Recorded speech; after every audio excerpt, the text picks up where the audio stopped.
When it comes to scaling your coaching or advisory business, do you feel like you have time mastery? Well, chances are you're like many of us. You get caught up in the day-to-day whirlwind and you can be focused on important items that are urgent, but maybe not really moving the business forward. We gotta spend some time putting action towards the things that will help us move forward. If we really wanna scale our business, if we really wanna achieve the biggest impact we possibly can, we gotta make sure that we're putting our focus and attention on just that initiative. In this video, I'm talking about some time management blocks that challenge a lot of coaches and advisors from achieving their full potential. We want to focus on the challenge for a moment so we can take actions to resolve the challenge. When you identify the bottleneck or the blind spot holding you back, you can then tackle it, clear the path, and take the focused action to achieve your results.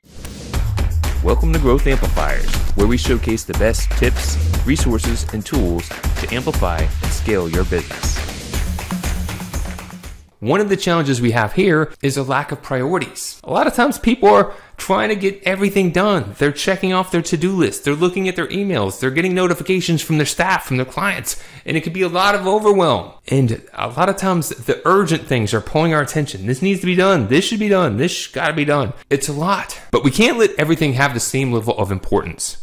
We've got to prioritize. We've got to build the discipline and the habit to prioritize and put first things first. What are the actions that are important, maybe not urgent, that will be working on the business and moving it forward? If we're looking to set up our business in a way that can be scaled without having to take on more costs, without having to take on more overhead, without having to take on more team members, we've got to create the systems and the structure and able to support that. So we've got to put focus and attention on growing what you want to grow. You've got to prioritize. Another thing that prevents people from achieving their full potential in growing and scaling their coaching or advisory is the lack of delegation. We can get caught up thinking, I've got to do it. If it's up to be, it's up to me. That person can't do it right.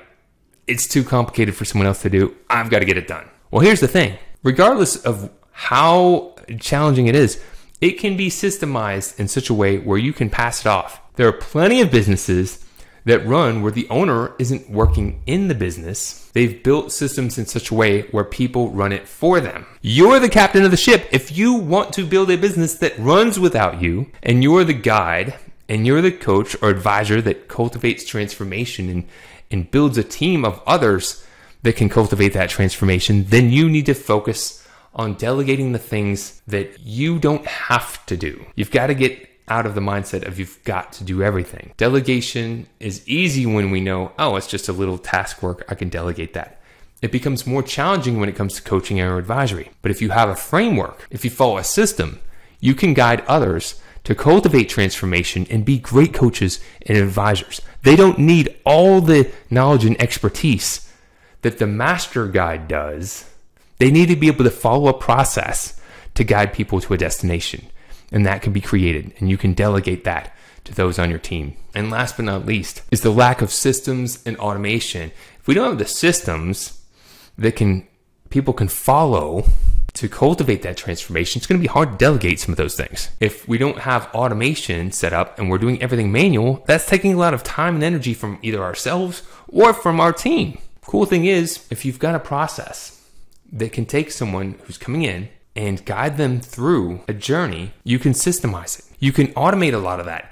And you may be thinking, wouldn't automation make it seem generic? Wouldn't systemizing it make it seem like it was less valuable? It's the exact opposite. Great systems and automation can create an even better experience, can provide even more transformation because it's being done consistent, and you have little areas that can be customized based on the individual's needs. So we've got to be able to have those priorities clear to build the systems and automations. We can delegate the things needed to have that full impact. When you prioritize, delegate effectively, and have the right systems and automation to support everything, you can really master your time, putting the focus and attention on the right things. So when you prioritize your actions, you delegate effectively, and you have the right systems and automation to effectively empower those that you're leading, then you can really master the time management. Now here's the clarifying question. Are you making regular progress moving your business forward? Or are maybe you just working in the business? You're getting things done, but the business isn't really moving forward. Question for you to answer for yourself. If you're looking to increase your time management skills, you want to be a time master, follow Growth Amplifier's Growth Blueprint, where we help coaches and advisors learn what needs to happen in order to simplify and scale their business. To show your support, take a moment to amplify this message by sharing it online. To connect with me or gain more business growth insights, visit www.growthamplifiers.com. Thank you for your support.